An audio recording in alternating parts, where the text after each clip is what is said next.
Assalomu alaykum hurmatli kuzatuvchilar. Bugun sizlar bilan rinoplastika haqida gaplashamiz. Rinoplastika nimalar ko'rsatma hisoblanadi yoki bo'lmasam qanaqa bemorlar bizga rinoplastika qildirish uchun murojaat qilishadi. Rinoplastika qilishga asosiy ikkita ko'rsatma bor. Bu birinchisi demak funksional ko'rsatma, ya'ni yaxshi nafas ololmaganligi uchun rinoplastika qilish kerak bo'ladigan holatlar bo'ladi. Hamda ikkinchisi bu estetik, ya'ni burni shakli xunuklashib ketgan, bunga sabablar demak travmalar bo'lgan bo'lishi mumkin. Avtoavariyalardan keyin bo'lgan bo'lishi mumkin hamda tug'ma nuqsonlanma tug'ilgan bemorlar demak bizga murojaat qilishi mumkin.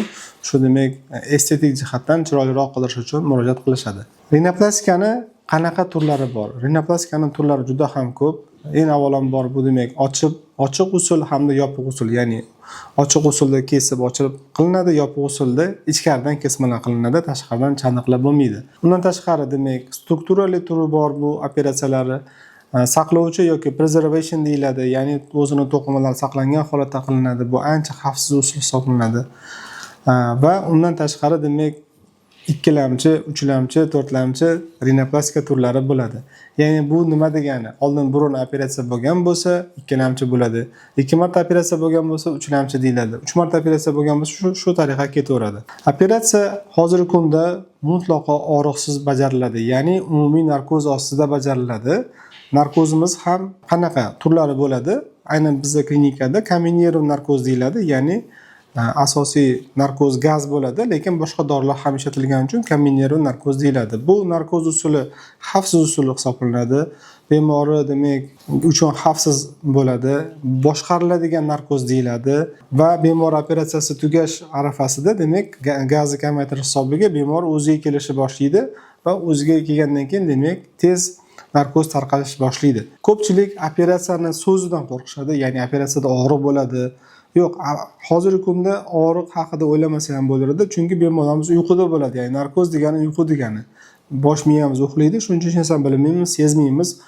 Operatsiya payti uyg'onib ketishimiz mumkinmi degan savol ham bo'ladi. Yo'q, mutlaqo unaqa holatlar bo'lmaydi. Operatsiya davomiyligi qanaqa bo'ladi deb savol berishadi. Operatsiyaning davomiyligi hammada har xil. Kimdadir 1 soatda ham bo'lishi mumkin, kimdadir 2 soat, kimdadir 3 soat. Ya'ni bu operatsiyaning murakkabligiga, birinchi marta bajarilyaptimi, ikkinchi martami? Hamda bemorlarda ba'zida qo'shimcha boshqa operatsiyalar ham bajarib ketiladi. Masalan, rinoplastika qilayotganimizda, rinoseptoplastika qilayotganimizda fez degan operatsiyalar ham bo'ladi. Ya'ni kistasi bo'lishi mumkin, yirini bo'lishi mumkin, gaymarti bo'lishi mumkin. O'shani ham bir vaqtda o'zida operatsiya qilib ketsak, albatta operatsiyani vaqti qo'shilib borilaveradi. Operatsiyadan keyin burun ko'karib ketgan yoki yuzim ko'karib ketgan bo'ladimi deb ham savol berishadi.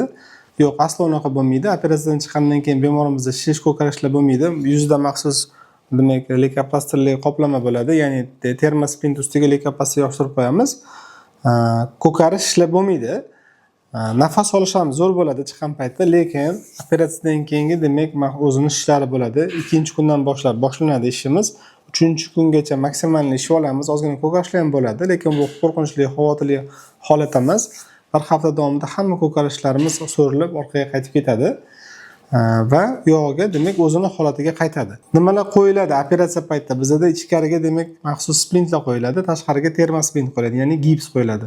Ichdagisini holatiga qarab 7 kundan 14 kungacha qo'yamiz. Gipslar har doim bizda 14 kun turadi. 14 kundan keyin olib tashlaymiz.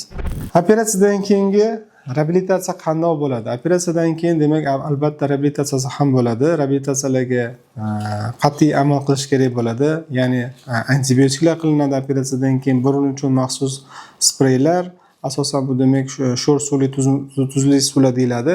Aqualor, Aquamaris, Dolphin, burunduk kabi dorilar bilan yuviladi, burunga yog'lar tomizladi, yara bitiruvchi maxsus spreylar tavsiya beramiz.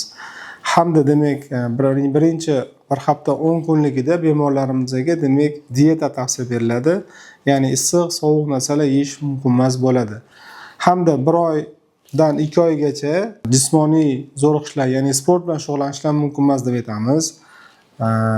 Hamda bemorlarimizga demak hammomda cho'milish 2 oygacha taqiqlaymiz va ochkilar taqish 2 oygacha mumkin emas bo'ladi.